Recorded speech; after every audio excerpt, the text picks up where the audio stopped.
bonsoir, il est 19 h. Face à l'actu ce dimanche, c'est avec Robert Bapolipote. Avec notre invité, nous allons analyser et commenter quelques faits marquants de l'actualité de la semaine qui s'achève. Non sans évoquer évidemment le cas de l'UPC, l'Union des populations du Cameroun, pour lequel, vous le savez, le tribunal administratif du centre le déboute, Robert Bapolipote, sous-entendu, de sa qualité de secrétaire général. Décision qu'il conteste. Notre invité donc est par ailleurs le PCA, président du conseil d'administration de la Société de recouvrement et des créances. Avec lui, au-delà du parti, on parlera des faits d'actualité. Robert Bapolipote, bonsoir. Bonsoir. C'est un honneur pour moi d'être invité dans cette mission et également j'en profite de l'occasion pour saluer vos millions de téléspectateurs à travers le monde. Mais permettez-moi de prime abord de signaler que je suis bel et bien le secrétaire général de l'Union des populations du Cameroun, élu le 30 septembre 2012 lors du 6e congrès ordinaire au palais de congrès de Yaoundé.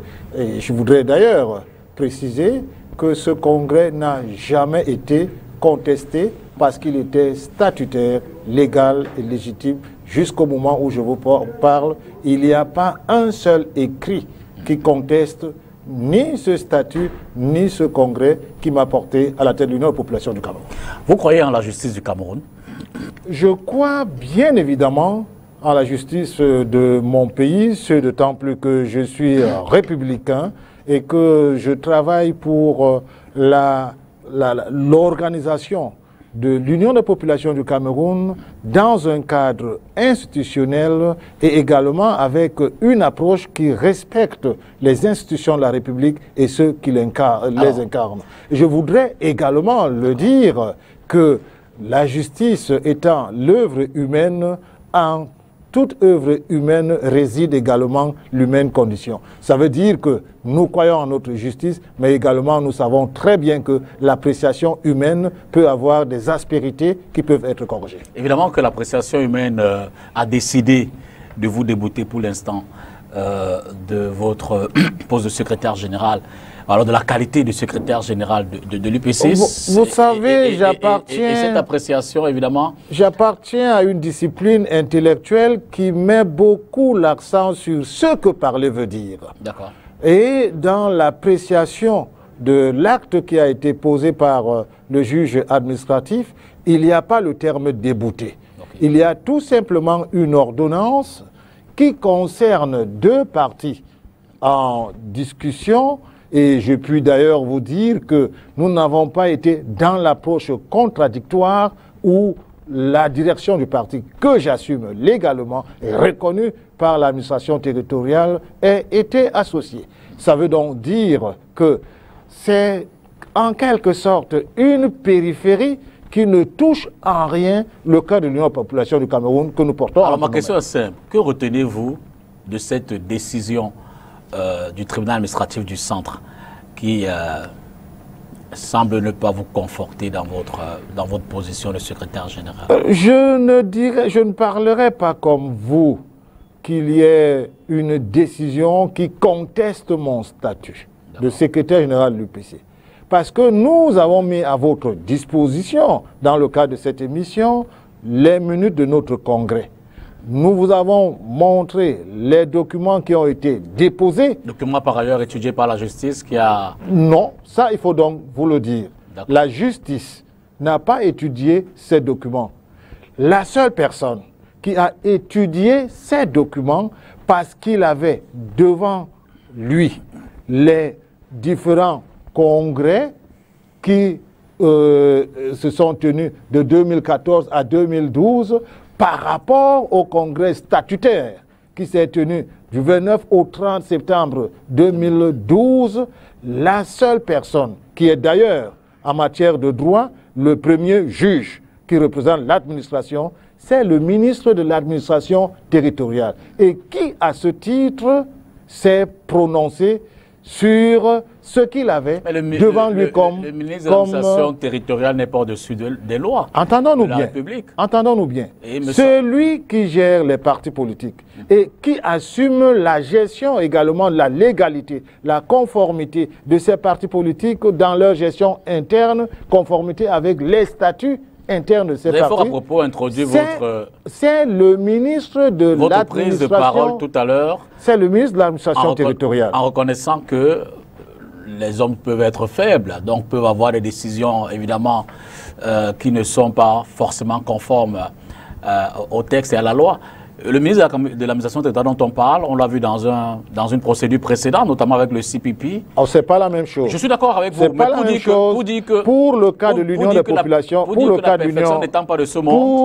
de l'Union des populations du Cameroun, il faut faire très attention. Il n'y a pas eu un jugement au fond. Je ne fais pas comparaison. Il n'y a pas eu un jugement au fond. Je voulais simplement dire que celui que vous prenez le jour où on pourrait avoir un jugement au fond, on va associer la direction légale que nous représentons et nous allons verser tout ce que nous avons comme document entre les mains de la justice. L'intention n'était pas de mettre en parallèle l'affaire CPP et l'affaire UPC. C'était simplement de dire que puisque vous prenez le MINAT comme étant l'incarnation de la juste décision dans ce qui concerne l'UPC, je voulais vous rappeler que concernant d'autres affaires, le MINAT, la justice a reconnu qu'il s'était trompé, ce qui peut être le cas. Nous ne sommes pas encore à ce niveau. Parce que ici, il s'agit pour notre cas d'un ministre qui a reçu des multiples requêtes et qui a vu que tout cela pouvait impacter sur l'ordre social et a donc analysé tous les documents qu'il avait devant lui, ce d'autant plus que certains membres des directions élus de manière illégale, certains s'étaient rétractés et avaient demandé au ministre de ne pas reconnaître le congrès qui les portait à la tête de certaines directions du parti. C'est sur écrit, vous avez cela, notamment le congrès auquel vous faites allusion. Et je voudrais ici vous dire que lorsque vous regardez la chronologie de tous ces congrès, en se référant au statut de l'UPC, que ce soit le congrès 2014, qui a été convoqué par le comité provisoire qui n'est pas un organe statutaire de l'UPC, c'est d'autant plus que même les sous-préfets de Yaoundé, premiers de Yaoundé 2, avaient délivré, s'étaient opposés à la tenue et par écrit, pour que cela ne soit pas ici la consécration de l'illégalité. Vous avez introduit un recours conformément au canon de l'UPC? Ce n'est pas une question de canon de l'UPC, c'est une approche qui consiste à faire lire le droit. Et ici, dans le cas d'espèce, je puis vous assurer que nous ne sommes nullement concernés. Parce que le congrès qui m'a porté à la tête de mon parti, où il y a eu une question idéologique, avec des grands dignitaires comme Wungli Massanga qui étaient scrutateurs, tout s'est déroulé devant eux. Il s'agit ici, monsieur le journaliste, d'une question de mauvaise foi.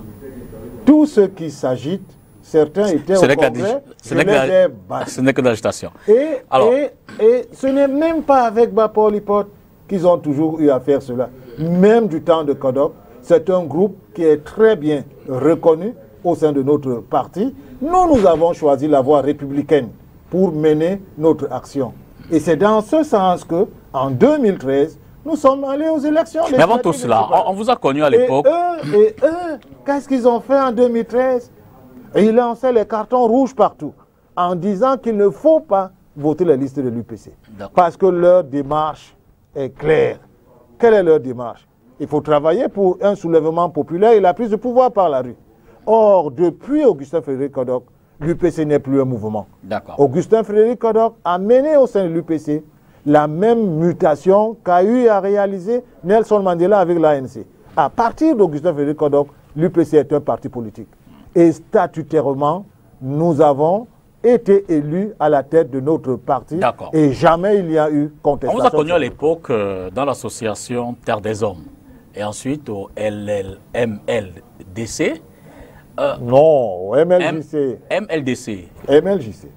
MLJC. Je suis un intellectuel en politique et pas un politicien. D'accord. Ça veut dire que j'attache une importance capitale au sens de l'honneur, de la loyauté, de la fidélité. Mais la question était quand est-ce que je voudrais vous dire que, étant professeur de philosophie, avec mes étudiants, dans la gestion de l'altérité, j'avais eu l'idée de créer dans Terre des Hommes un monde, une humanité. Et avec Terre des Hommes, nous avons réalisé les merveilles. Et c'est ce qui a même suscité mon leadership. Parce que dans une sortie avec les Libyens pour mener une action concernant l'unité africaine, nous avions eu plusieurs conférences dans la ville de Douala et j'ai eu un profil haut des mains d'Edmond Kambia. Je peux donc vous dire que c'est celui-là qui a allumé en moi la flamme du leadership. Et lorsque vous parlez du MLJC, j'étais étudiant à l'université de Yaoundé. Et j'ai grandi dans la maison de Maï Matip Théodore. Et dans les batailles internes de l'UPC, Yondo Marcel étant élu secrétaire exécutif de l'UPC, à Bafoussam, étant toujours dans les contradictions internes de la population du Cameroun, Yondo Marcel va aux élections et Maï Matip dans l'Union Ekele dit que ce jeune est bien formé pour représenter l'UPC dans le cadre d'une élection. C'est comme ça qu'en 1997, je suis tête de liste du MLJC. Le MLJC n'avait pas de cadre de parti. C'était les UPCistes.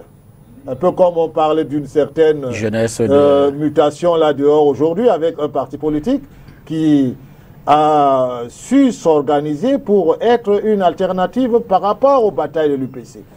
C'est ce que le MLJC a fait en 1997. Nous étions tous, comme on l'est toujours, les militants de l'Union de population du Cameroun. Et j'ai eu la chance d'être choisi par les vétérans de l'UPC d'être aux élections. Nous avons reçu le professeur Jean Baïbek ici la semaine dernière.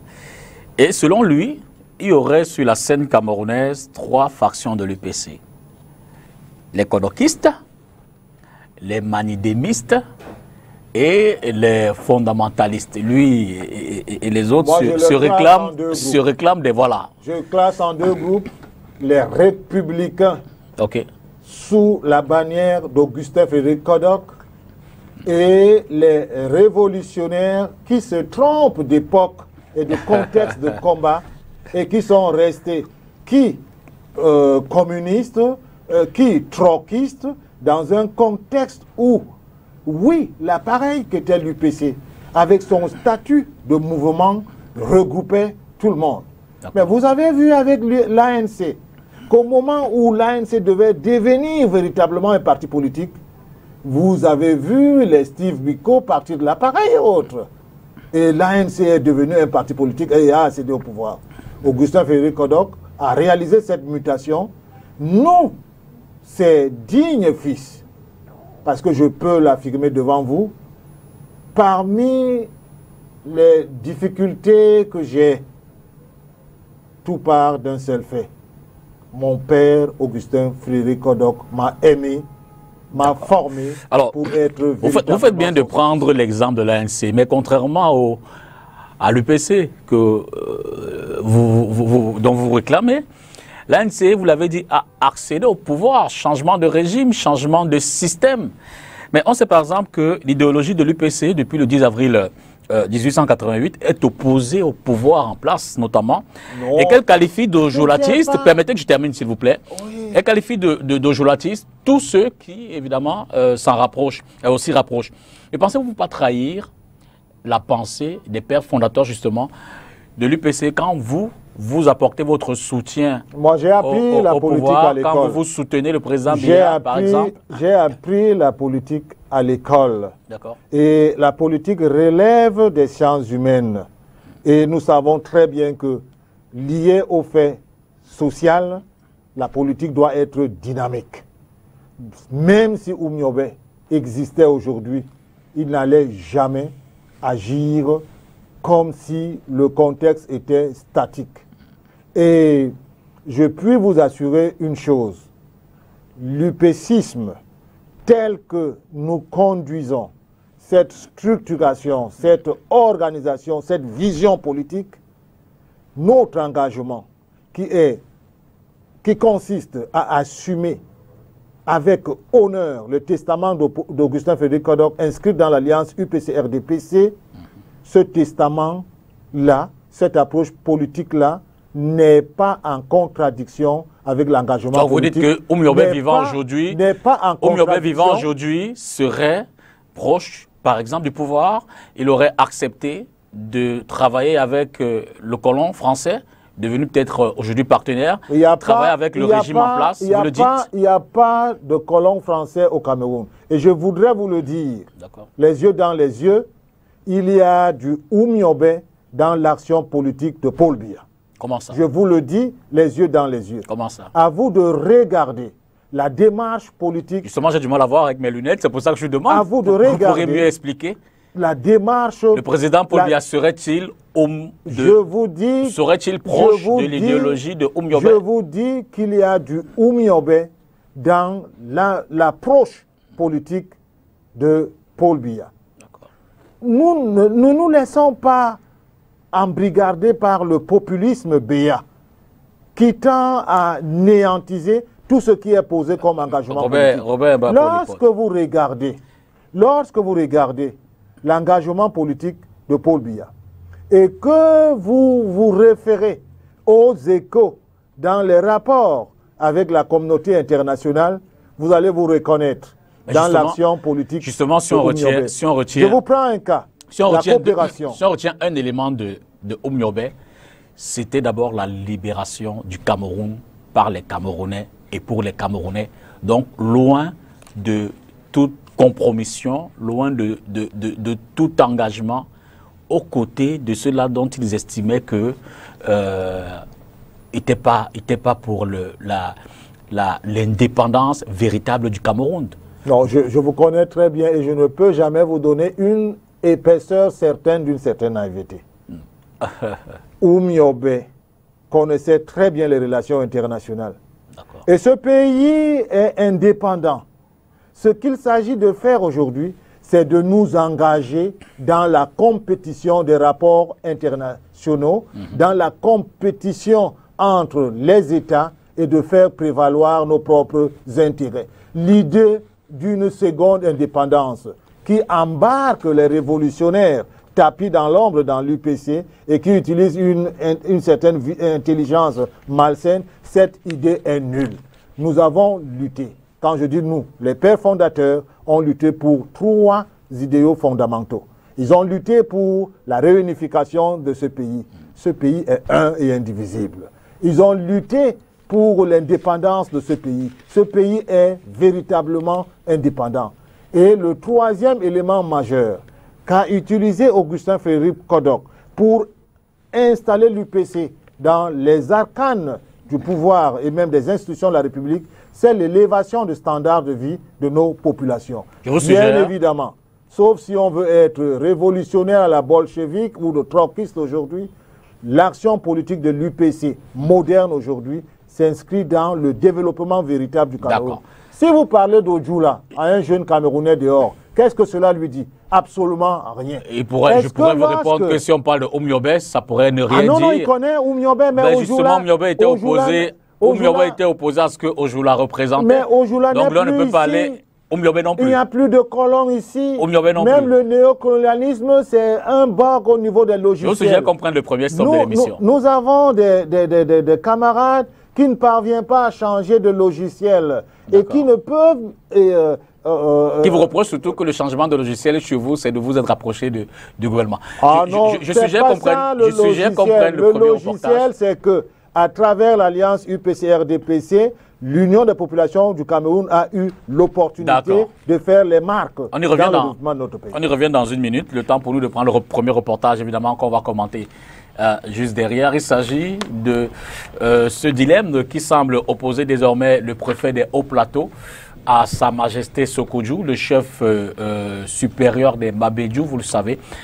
Ce préfet lui reproche d'avoir tenu en son domicile une rencontre qu'il dit être une réunion politique et pour laquelle, évidemment, il lui a servi une lettre de mise en garde. Suivez plutôt. Dans sa lettre devenue virale le week-end dernier, le préfet du département des Hauts-Plateaux à l'ouest du Cameroun met en garde le roi des Bamendjou. L'autorité préfectorale Yampen Ousmane nous reproche au roi Sokudjou Jean Ramon d'avoir organisé dans sa chefferie une concertation politique sans obtenir l'accord préalable de l'administration conformément à la loi. Suite à ces sorties, de nombreux acteurs politiques et de la société civile sont montés au créneau pour dénoncer l'acte préfectoral. Seulement, cet analyste des faits de société y voit une menace contre la stabilité de cet arrondissement. Vraiment, notre société est à côté d'une tension qui peut exploser à tout moment et personne ne voudrait que cela soit. Il faudrait donc une sorte de rappel à l'ordre mental dans la tête de nos dirigeants qui doivent apprendre à être en connexion à leur peuple. Ça peut être à Bamendjou, ça peut être à Yaoundé, ça peut être à Douala. Ce type de comportements sont de nature à créer la tension parce que vous avez des administrateurs qui ont encore l'esprit colonial du commandement. C'est le 18 juillet que la rencontre querellée s'est tenue à la chefferie Bamendjou entre plusieurs leaders politiques et de la société civile et le chef traditionnel pour échanger sur les sujets relatifs au climat sociopolitique qui prévaut au Cameroun. Sauf que, pour le préfet, la loi du 19 décembre 1990 fixant les conditions d'organisation des manifestations et réunions publiques n'exclut ni les chefferies ni l'autorité traditionnelle qui est par ailleurs auxiliaire d'administration. Quelle est la loi qui interdit à un chef traditionnel, on va le dire comme ça, dans sa chefferie, de pouvoir se retrouver avec des gens qui souhaiteraient, c'est pas, qui lui rendent visite et qui n'ont rien fait en termes d'infraction ou de menace. On dit qu'il est un auxiliaire de l'administration et qu'à tout cela, il ne devrait pas se permettre cette liberté-là. Nous pensons que ce sont des comportements qui attestent de la logique de ces administrateurs qui voudraient nous maintenir dans la logique dictatoriale. Et pourtant, nous sommes dans une société de démocratie. Nous pensons qu'un travail doit être fait pour tenir les cœurs. Tenir les cœurs suppose que les dirigeants doivent se rappeler qu'ils sont au service du peuple et non d'un homme ou alors d'un régime. Une affaire qui présage donc de multiples rebondissements. Je voudrais vous demander du sous-préfet, du préfet des Hauts-Plateaux, puisqu'il s'agit de lui, et du chef Bamendjou. Qui a tort, qui a raison?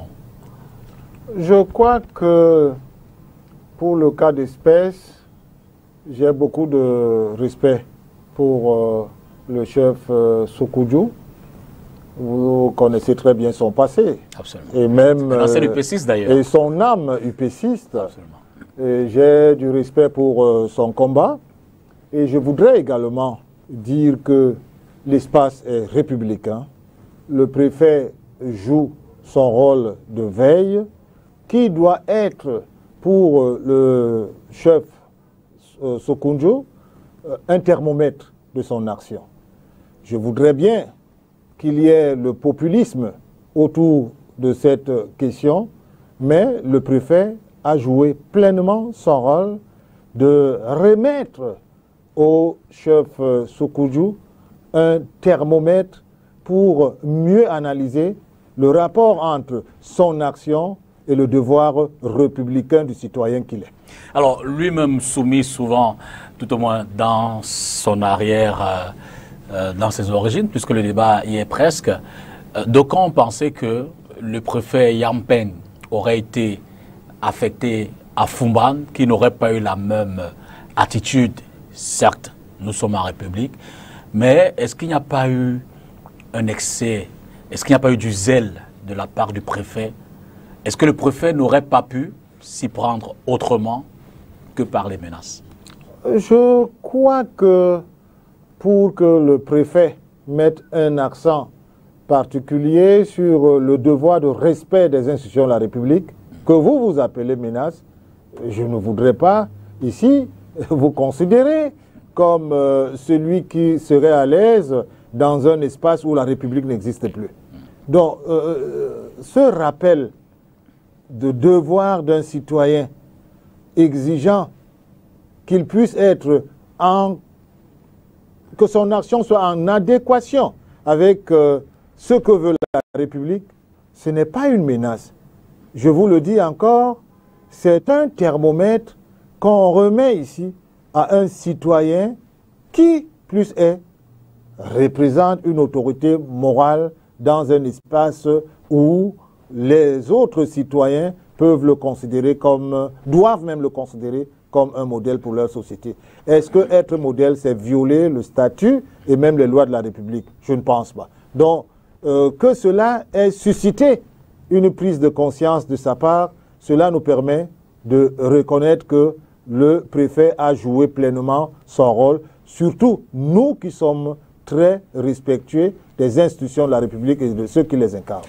Reparlons de l'UPC. En 2012, il y a eu 3 congrès de l'UPC sous la conduite d'Augustin Frédéric Kodok.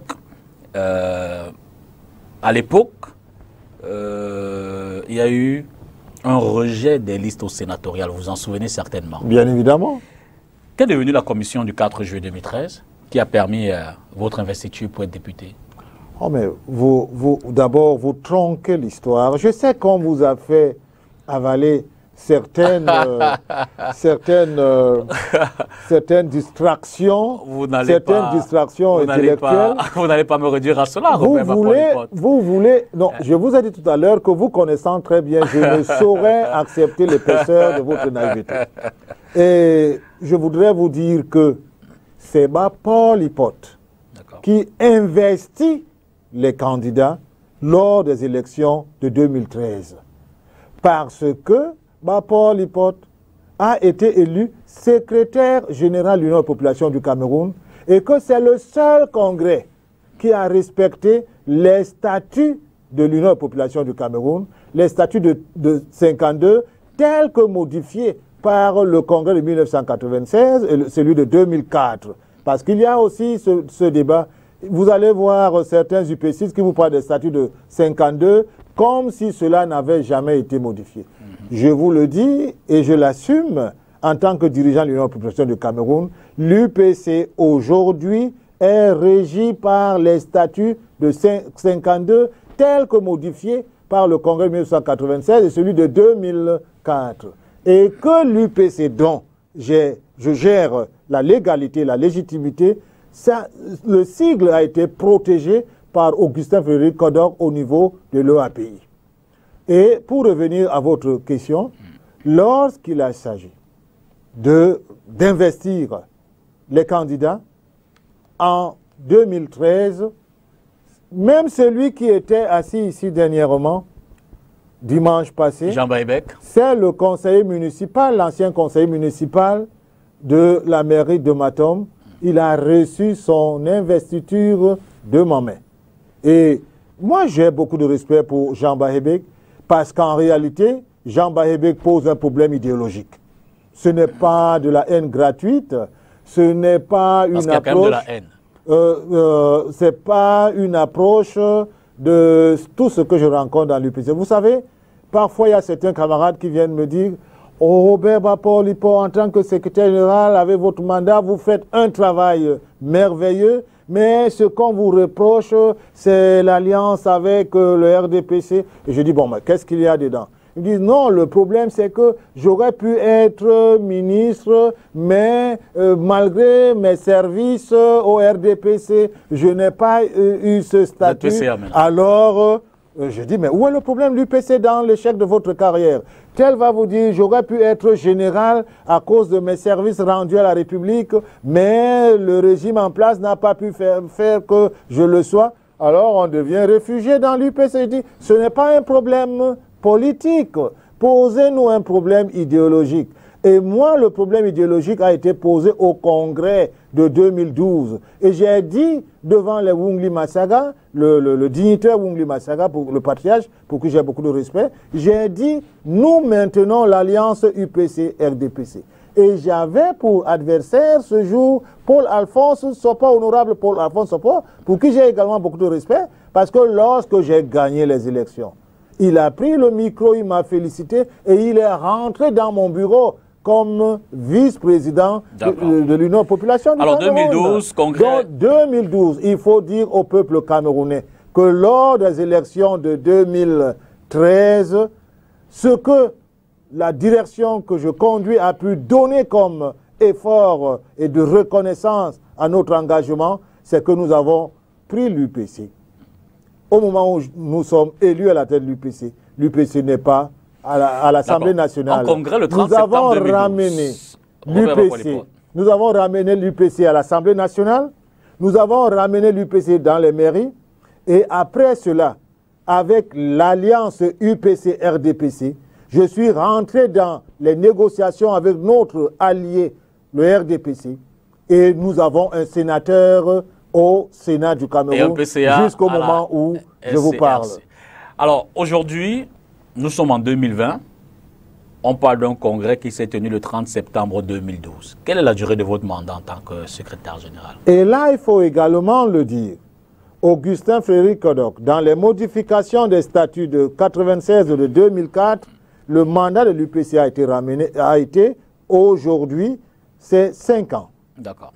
Et à ce niveau, j'ai été élu en 2012 pour un mandat de 5 ans. Et en 2017, le comité directeur, en se référant aux actions que je mène pour l'honneur de l'UPC, parce que lorsque vous parlez même du congrès de l'UPC, vous étiez, vos caméras étaient dans la salle lorsqu'on m'a porté à la tête du parti. Vous étiez en matière d'action, vous étiez sur le terrain. Vous avez vu les monuments Oumiobe que j'ai réalisés là où Oumiobe a été assassiné à Libé-Lingoy, où il y a eu pas moins de 2000 militants et sympathisants de l'UPC, où il y a eu les chefs de partis politiques lors de l'inauguration, où il y a eu le représentant personnel du chef de l'État. Vous étiez en Môme en 2019, où j'ai érigé un monument à la mémoire d'Augustin Frédéric Kodok. Nous venons de réaliser à Équité les monuments à la mémoire des martyrs d'Équité. Nous avons déjà réalisé cela pour la mémoire de notre parti. Nous avons, à Boumiébel, au moment où je vous parle, nous sommes en train de bâtir, et nous sommes au niveau du chaînage, une maison de parti sur 375 mètres carrés. En tant que militant, c'est bien votre devoir. Jugez-nous par les actes. Non. C'est bien votre devoir. Je voulais revenir sur cette question. Je comprends votre aspérité. En tant que secrétaire général de l'UPC, j'ai pris avec mes collaborateurs une option. Bâtir et ne pas seulement discuter d'Ojula et rester dans des options anachroniques qui n'apportent rien à notre parti. Et je puis vous assurer que ce soit en tant que secrétaire général, ce que j'ai réalisé, que ce soit en tant que député, parce qu'en tant que député, j'ai construit 16 salles de classe en un mandat. Elimbi Bilobé dit que deux Bassa ont pris l'UPCA en otage. L'UPC était un parti de Bassa ou alors un parti Bassa? Moi, je puis vous assurer que la dévaluation qu'on observe aujourd'hui au niveau de la classe politique camerounaise devient une menace pour l'avenir de notre pays. Dévaluation parlant d'Elimbi Bilobé? La dévaluation qu'on observe aujourd'hui au niveau de la classe politique camerounaise constitue une menace pour l'avenir de notre pays. Je vais vous prendre un exemple, et ça c'est très très délicat. Lorsqu'un peuple désespère de sa classe politique, il faut savoir qu'il y a véritablement un problème. Et en 2004, j'ai écrit un livre, Cameroun, gloire et déchéance de l'opposition. C'était une manière de démontrer que dans le contexte qui est le nôtre, le peuple camerounais est plus mature que certains leaders de notre classe politique. je n'ai pas été éduqué à la tribalité. J'ai été éduqué avec des concepts républicains et je travaille pour mon pays. Je vais vous prendre un exemple en termes de réalisation. Et puis on prend le deuxième reportage. En 2006, j'ai offert à l'université de Buea, transporté depuis les États-Unis, 28 500 livres. Je ne dis pas 2000, je dis 28 500 livres à la bibliothèque de l'université de Buea. Vous pouvez aller là-bas, vous allez trouver tout cela. D'accord. Est-ce que c'est un Bassa qui agissait par là? C'est un républicain. D'accord. Je veux suggérer qu'on prenne donc cet autre reportage qui revient largement sur la 4e année de détention chez Fadi provisoire de Amadou Vamoulke. Vous savez, l'ancien directeur général de la CRTV est incarcéré à la prison centrale, à la prison de Kondengui, c'est à Yaoundé, depuis 4 ans. Et ce, sans véritablement que son jugement n'ait commencé. Reporters sans frontières et bien d'autres organisations défenseurs des droits de l'homme s'en offusquent et interpellent le gouvernement camerounais. On suit tout cela dans ce reportage. 29 juillet 2016, Amadou Vamoulke, alors directeur général de l'Office de radio-télévision du Cameroun CRTV, est arrêté à son domicile à Yaoundé, un mois seulement après avoir été limogé de l'entreprise. Il est ensuite envoyé à la prison centrale de Kondengui. Le tribunal criminel spécial lui reproche d'avoir détourné près de 3 milliards de francs CFA dans le cadre de la redevance audiovisuelle lorsqu'il était à la tête de la CRTV. Le mercredi 29 juillet 2020 marque la 4e année de détention d'Amadou Vamoulke. 4 ans de prison sans jugement, comme le rappelle le quotidien Le Jour dans sa parution de ce 30 juillet. En 2019, Reporters sans frontières saisit le groupe de travail des Nations Unies pour que le journaliste retrouve sa liberté. L'Union de la presse francophone et même les organisations de défense des droits de l'homme lancent des appels similaires, mais jusqu'à présent, l'ancien DG de la CRTV, âgé de 70 ans aujourd'hui, reste maintenu en détention préventive à Kondengui. Le procès a été renvoyé plus d'une 30aine de fois, tout comme les demandes de mise en liberté provisoire ont été rejetées. Ce qui amène le groupe de travail des Nations Unies à juger arbitraire et grave les violations du droit à un procès équitable dans cette affaire. Situation que vit aujourd'hui l'ancien directeur général de la CRTV, Amadou Vamoulke. Vous savez, généralement, je n'aime pas me prononcer sur ce qui a un rapport avec mes sentiments. Parce que pour le cas d'espèce, c'est un membre de ma famille. D'accord. Et ma petite fille est d'ailleurs Massa et c'est sa petite fille. Et vous qui avez parlé tout à l'heure de la tribalité, je voudrais vous dire que dans ma famille, nous sommes le Cameroun dans sa dimension fondamentale. Et j'ai la ferme conviction que Amadou Vamoulke, étant un très bon croyant, il y a des moments où il faut tout remettre, mais alors tout remettre au destin. Et lorsqu'on croit au destin, on sait qu'il y a toujours ce qu'on appelle la ruse de l'histoire. Mais dans votre partenariat ou alors amitié politique avec le RDPC, est-ce que vous ne posez pas ces problématiques de dire que vraiment, pour certaines questions, pour certaines affaires, il faut de la célérité, on a le sentiment effectivement que, c'est le sentiment que beaucoup ont, que c'est une opération finalement politique, dont l'ambition au départ était peut-être sereine, elle était positive, puisque tout le monde a dénoncé ou continue de dénoncer la corruption, les détournements, mais il y a quand même des cas, des personnalités, des individus qui semblent susciter des grincements de dents au regard de la façon dont les procès, plus d'une centaine de séances, d'audiences déjà convoquées pour lui, mais toujours un statu quo. Ce qui peut être une menace pour notre pays, c'est de se référer toujours à tout le monde pour en faire une norme de gestion de notre société. La République ne se gère pas avec l'opinion. Parce que, philosophe que je suis, généralement nous disons populistes, nous disons que la population, que la masse c'est le vulgus. Et le vulgus ne va jamais vers la crème et vers la vérité.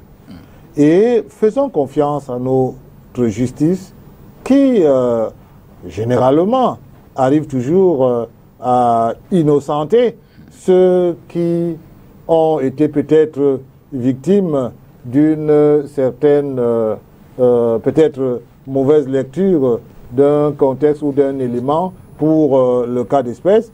Nous savons que le Cameroun a des institutions et que dès lors qu'il y a une telle situation, il ne faut pas se référer à la dimension politique.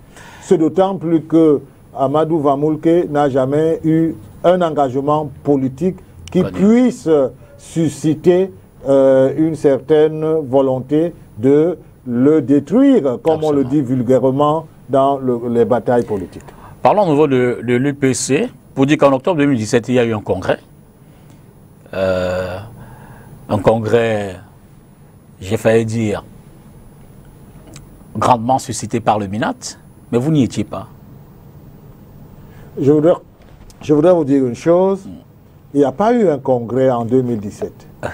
Parce qu'un congrès de l'Union des populations du Cameroun a des étapes. D'accord.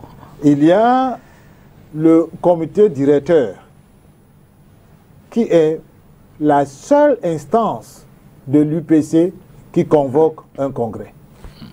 Pour le cas d'espèce, il n'y a jamais eu un comité directeur convoquant un certain congrès. Il paraît qu'il y a eu, nous pouvons même dépasser le paraître pour aller à la certitude, il y a eu une réunion à la préfecture de Yaoundé, présidée par le préfet, et au terme de cette réunion, on a rassuré un certain vous ne les reconnaissez pas. Pour aller faire quelque chose. Et je vais vous dire une chose. Le 13 septembre 2017, nous sommes à Libélingoï, à l'inauguration du monument Ruben Oumiobe, là où a été assassiné Ruben Oumiobe. D'accord. Et la même année 2017, à la fête de l'unité nationale, le 20 mai 2017, pour la première fois dans l'histoire de notre pays, la famille Oumiobe est reçue au palais de l'unité lors de la célébration de cette fête. Reçue, et le chef de l'État, je l'ai vu devant moi prendre en main la veuve Oumiobe, tenir ses mains, et il a dit quelque chose qui, pour nous, les UPCistes, témoigne de son attachement à la mémoire de l'UPC. Et 2017, 13 septembre, nous sommes à Libélingoï, avec tous les UPCistes, un succès total, tous les médias à Libélingoï, et le 14 septembre, il y a cette réunion à la préfecture à Yaoundé avec ce groupe. Il s'agit donc d'une aventure de déstabilisation de l'Union population du Cameroun qui n'a pas réussi. D'accord. C'est d'autant plus que quelques mois après, vous avez le contentieux qui est vidé, parce que je voudrais vous dire, et ça, cela est à l'intention de tous les téléspectateurs, je n'ai jamais été nommé par le ministre de l'administration territoriale. Il y a eu un contentieux qui a été vidé au regard de tout ce qu'il y avait sur la table comme requête. À quand remonte la dernière rencontre, ou alors la dernière session du comité directeur de l'UPC que vous conduisez? Nous avons eu le 10 mai. Le 10 mai 2020. Conformément au test. Nous avons tenu le comité directeur et dans les prochains jours, il y aura le comité directeur et c'était lors de ce comité directeur déjà qu'on a annoncé qu'il y aura le congrès de l'Union de la population du Cameroun en 2021, c'est-à-dire l'année prochaine. Permettez-moi donc ici de lancer ce vibrant appel à tous les militants et sympathisants de l'Union de population du Cameroun. Ce qui se passe n'a rien à voir avec l'UPC. Je voudrais, moi, Bappo Lipote, en tant que secrétaire général de l'UPC, qu'on me juge par mes actes. Et les actes qui honorent l'UPC, partout dans la base de l'UPC, je les ai posés et j'en suis fier. Je voudrais donc que tous les UPCistes viennent au Congrès en 2021. Que ceux qui veulent s'asseoir à ma place, moi je n'ai pas lutté pour être secrétaire général de l'UPC. J'ai reçu l'onction et la bénédiction d'Augustin Frédéric Kodok qui m'a dit « Vous allez être combattu, mais vous gagnerez toujours ». Nous demandons aux militants d'être là en 2021 au Congrès, qui sera statutaire. Ça ne sert à rien de vouloir tromper la vigilance du pouvoir judiciaire, encore que là, ils n'ont pas pu tromper cette vigilance. Parce qu'on a dit qu'il faudrait aller dans le fond pour trancher. Or, ils ne sont pas dans le fond. Et n'étant pas dans le fond, nous assumons pleinement nos responsabilités. L'ultime reportage de cette émission, de cette édition de Face à l'actu, va nous faire vivre ce nouveau don qui a été fait à l'archevêché de Douala, à Monseigneur Samuel Clédard, qui évidemment incarne l'Église catholique dans cette région ecclésiastique. Ce don est fait par l'initiative Survie Cameroun, une initiative mise en place par, vous le savez, Maurice Kamto et que dirige Christian Pendekoka. Ce monsieur était à Douala ce samedi 1er août 2020 pour évidemment, dans le cadre de l'appui et l'assistance aux populations qui souffrent de la Covid-19. Suivez plutôt. The Cameroon Survival Initiative has extended a hand of support to frontline workers through the Archbishop Samuel Clédard by providing them with some medical equipment so as to help mitigate the spread of the COVID-19 and other infections. Coronavirus disease is actually has hit Cameroonian very, very hard, with almost officially up to 17,000 cases and a little bit above 390 deaths. So this is serious, and that's why Cameroon Survival Initiative decided to help not just the population but also the soldiers, the frontline soldiers, which is the health staff. The equipment included. So the material we have offered today, there is two types of material. There is barriers, material for really barriers measures. This include the hydroalcoholic gel and the protective mask, which are the KN95, which is really effective in protecting the health staff. Above that, we have also offered the material for diagnosis, the test, antibodies test that will be used to diagnose coronavirus. We have offered the material that will be used to reinforce management of those patients, oxygen fingertip oxygen saturometer, that is to really appreciate the oxygen concentration in the body. We have offered oxygen concentrator, which permits extraction of oxygen and then administration to the patient.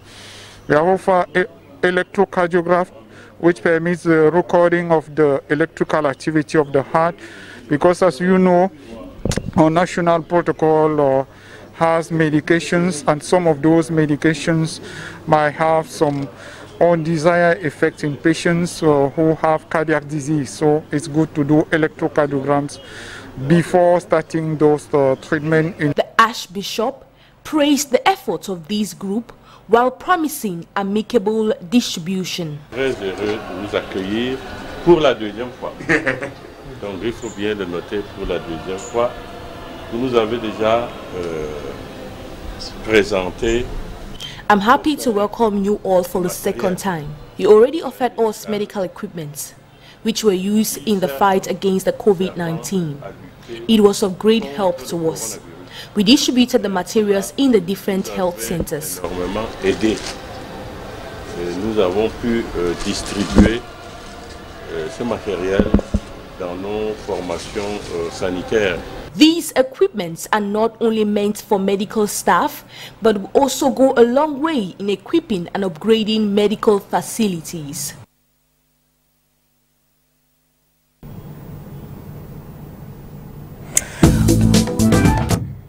Vous encouragez Maurice Kamto dans cette initiative d'assistance aux populations victimes de la Covid? Je tiens ici à féliciter le gouvernement qui donne la possibilité à chaque citoyen d'être utile aux populations. En un mot, ça veut donc dire que si cette action a pu être menée, c'est grâce au gouvernement. Cela veut tout simplement dire que nous ne sommes pas dans une dictature, comme on le dit généralement. Vous direz que c'est grâce au gouvernement? Et qu'il faille tout simplement respecter les institutions de la République, parce que, qu'on le veuille ou pas, ce qu'on retiendra du président Paul Biya, c'est qu'il a fait du Cameroun un espace de liberté. Vous savez bien dans quel contexte cette initiative a été prise. Maurice Kamto estime qu'il y a nécessité de fait, qu'il fallait absolument... Vous avez le sentiment que le président a failli dans cette mission-là? Non, je voudrais vous dire une chose. La politique de l'événementiel a plombé la force de l'opposition au Cameroun. Vous dites que Maurice Kamto fait de l'événementiel? Je vous dis que la politique de l'événementiel a plombé l'action politique des partis de l'opposition au Cameroun. Parce que lorsque nous n'organisons pas notre action de manière structurelle et qu'on profite des événements pour exister, notamment parfois les élections, et qu'entre deux élections, on ne soit pas dans l'action structurelle pour être auprès des populations, mais justement, ce que cela que vous dénoncez disent, c'est que depuis plus de 40 ans, l'action structurelle n'a pas pu faire bouger les lignes. Vous êtes dans l'action structurelle depuis plus de 40 ans. Et malheureusement, le président Biya est toujours là. Le président Paul Biya est là, et je le dis en toute sincérité, parce qu'aucun autre parti politique jusque-là n'a pu le battre dans le cadre d'une élection. Il ne faut pas faire dans l'événementiel et dire qu'on a gagné les élections. Donc l'action sur le plan humanitaire, se déroulant dans un espace républicain, respectant les institutions de la République et ceux qui les incarnent, cela démontre très bien que le gouvernement accompagne les citoyens camerounais dans l'exercice de leurs fonctions et de leur rapport avec les populations. L'autre plan de la gestion de la Covid au Cameroun, Jean-Michel Nitieux, le député SDF, l'a relevé la semaine dernière. Il appelle une commission d'enquête, notamment parlementaire, pourquoi pas au-delà, pour essayer de voir clair dans la gestion de cette histoire-là. Et d'ailleurs, le ministre de la Santé publique s'est senti l'obligation de s'expliquer. Le Premier ministre, lui, il a demandé à la Cour des comptes également d'y voir un peu clair. Vous avez également ce soupçon d'une gestion légère des fonds Covid et tout ce qui va avec? Non, moi, je suis un fonctionnaire avant tout, et ayant occupé des fonctions très très hautes. J'ai été conseiller technique d'Augustin Frédéric Kodok. Je peux même dire que sous Augustin Frédéric Kodok, avec la confiance qu'il avait en moi, j'ai été ministre. Je peux le dire aujourd'hui. Parce qu'il m'est arrivé de piloter des dossiers très sensibles. Je ne vois donc pas le gouvernement camerounais être dans des comportements qui peuvent édulcorer une action humanitaire dans un contexte très vous savez que ce même gouvernement a des cadres en prison pour des questions de détournement, de corruption. Il y a des projets qui suscitent des grincements dedans. On ne peut pas non plus leur donner un chèque en blanc. Ce n'est pas le gouvernement qui est en prison. Ce sont les individus qui sont en prison. Et en chaque être humain, dans le cadre de son action, réside l'humaine. Justement, ici, l'action du ministre de la Santé suscite la substitution tout au moins de la part de Jean-Michel Nitieux. L'action du ministre de la Santé a suscité l'émoi, comme vous le dites, parce qu'il a eu une approche singulière. D'accord. Est-ce que vous savez que ce monsieur est tellement opérationnel dans sa volonté qu'il fallait s'attendre à cela? Moi, je vais vous dire une chose. Tous les députés qui ont sollicité un appui en matériel pour être auprès des populations, un papier ne fait pas 72 heures dans le bureau du ministre de la Santé.